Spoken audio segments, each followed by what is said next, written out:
আসসালামু আলাইকুম। প্রিয় শিক্ষকরা যারা এখনও ঢাকায় অবস্থান করেননি, তারা এমপিভুক্ত শিক্ষকরা যারা আছেন তারা অবশ্যই ঢাকায় অবস্থান করবেন এবং জাতীয়করণের দাবিতে এমপিভুক্ত শিক্ষকদের নতুন কর্মসূচিতে যোগদান করবেন অবশ্যই। যারা এমপিভুক্ত শিক্ষকরা আছেন তারা অবশ্যই যোগদান করবেন। তো আজকে আমি এই ভিডিওতে আজকের যে কর্মসূচি দিয়েছে শিক্ষকরা, সেই শিক্ষকদের কর্মসূচিটি আমি আপনাদের মাঝে তুলে ধরতেছি। তাই ভিডিওটি না টেনে অবশ্যই সম্পূর্ণ দেখবেন। জাতীয়করণের দাবিতে এমপিভুক্ত শিক্ষকদের নতুন কর্মসূচি। জাতীয়করণের দাবিতে এমপিভুক্ত শিক্ষকরা নতুন কর্মসূচি ঘোষণা করেছেন। আগামীকাল শুক্রবার ও শনিবার তারা প্রতীকী অন্বেষণে বসবেন আর রোববার ফের সচিবালয়ে অভিমুখে পদযাত্রা করা হবে। বৃহস্পতিবার সচিবালয়ে কর্মকর্তার সঙ্গে আলোচনা ফলপ্রসূ না হওয়ায় এই নতুন কর্মসূচি ঘোষণা দেন তারা। এর আগে তারা শিক্ষা ভবন অভিমুখে পদযাত্রা বাধা দিয়েছে পুলিশ। পরে সচিবালয়ে ৮ সদস্যের প্রতিনিধি দল আলোচনার জন্য যান, কিন্তু আলোচনার ফলপ্রসূ হয়নি।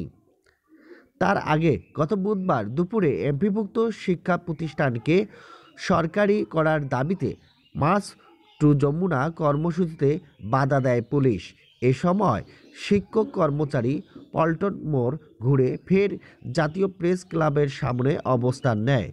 শিক্ষকরা বলেছে, সরকারি নিয়মে বাড়ি ভাড়া, মেডিকেল ভাতা, শতভাগ উৎসব ভাতা ও এমপিভুক্ত শিক্ষা জাতীয়করণের প্রজ্ঞাপন জারি করতে হবে। প্রজ্ঞাপন ছাড়া ঘরে ফিরবেন না তারা। উল্লেখ্য, গত 12ই ফেব্রুয়ারি থেকে এমপিভুক্ত শিক্ষা জাতীয়করণ প্রত্যাশী জোট ঘোষিত এই কর্মসূচি দেশের বিভিন্ন প্রান্ত থেকে শিক্ষকরা অবস্থান নিয়েছেন।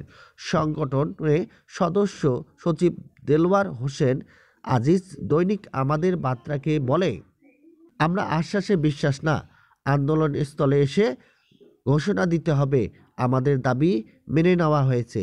অনর্থক শিক্ষকরা পরিবার পরিজন নিয়ে অবস্থান কর্মসূচি পালন করবে।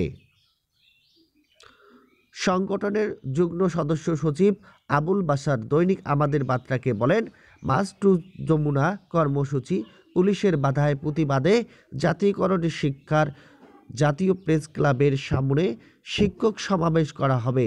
সেই সমাবেশে শিক্ষকরা তাদের নতুন কর্মসূচি ঘোষণা দেবে এবং দাবি মেনে না নেওয়া পর্যন্ত এই আন্দোলন এবং কর্মবিরতি অব্যাহত থাকবেন। শিক্ষকরা বলেন, সরকারের পক্ষ থেকে দাবি মেনে নেওয়া সুস্পষ্ট ঘোষণা ছাড়া প্রেস ক্লাবে ছেড়ে যাবেন না তারা। সরকারকে দাবি মেনে নেওয়ার আহ্বান জানান। একই সঙ্গে সব এমপিভুক্ত শিক্ষক কর্মচারীকে প্রেস ক্লাবের কর্মসূচিতে যোগদান দেওয়ার আহ্বান জানান তারা। এর সাথে আমি আরেকটি বার্তা আপনাদের মাঝে উপস্থাপনা করতেছি, ছোট্ট করে বলবো। অনুদান পেতে শিক্ষার্থীদের আবেদনের আহ্বান।